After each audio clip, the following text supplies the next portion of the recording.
Hello and welcome to the story. Thank you, ma'am. She was a large woman with a large purse that had everything in it but hammer and nails. It had a long strap, and she carried it slung across her shoulder.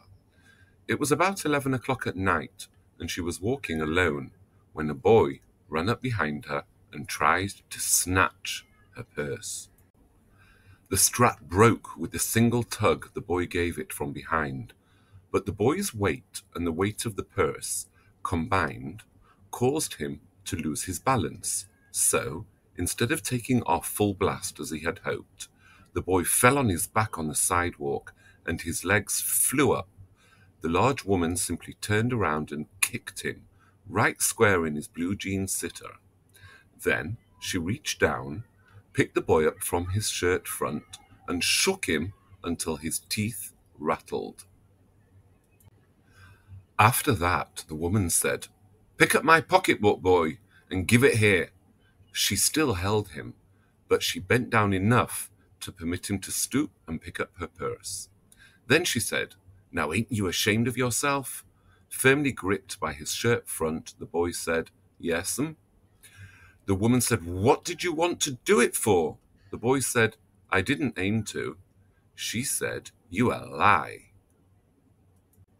By that time, 2 or 3 people passed, stopped, turned to look, and some stood watching. "If I turn you loose, will you run?" asked the woman. "Yes'm," said the boy. "Then I won't turn you loose," said the woman. She did not release him. "I'm very sorry, lady. I'm sorry," whispered the boy. And your face is dirty. I got a great mind to wash your face for you.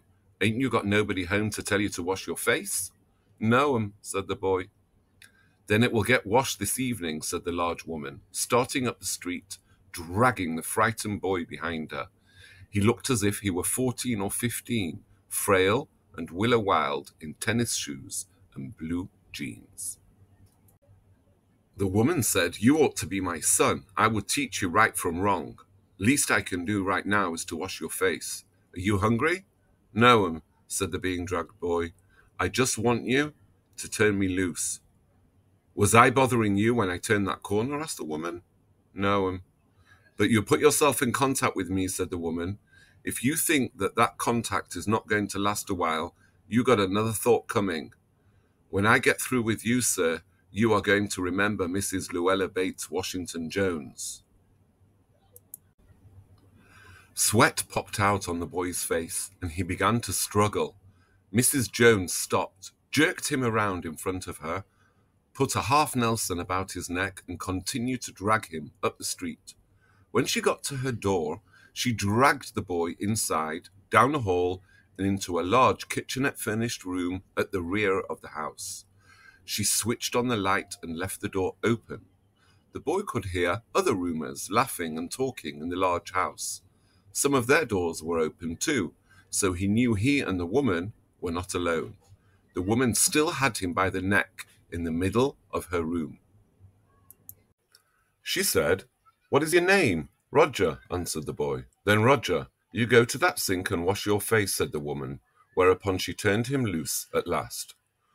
Roger looked at the door, looked at the woman, looked at the door, and went to the sink. "Let the water run until it gets warm," she said.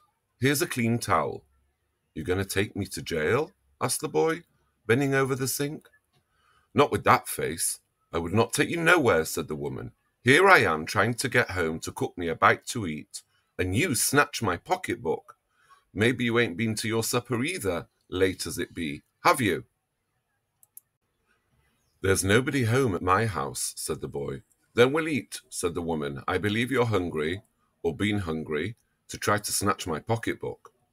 "I wanted a pair of blue suede shoes," said the boy. "Well, you didn't have to snatch my pocketbook to get some suede shoes," said Mrs. Luella Bates Washington Jones. "You could have asked me." "Ma'am?" The water dripping from his face, the boy looked at her.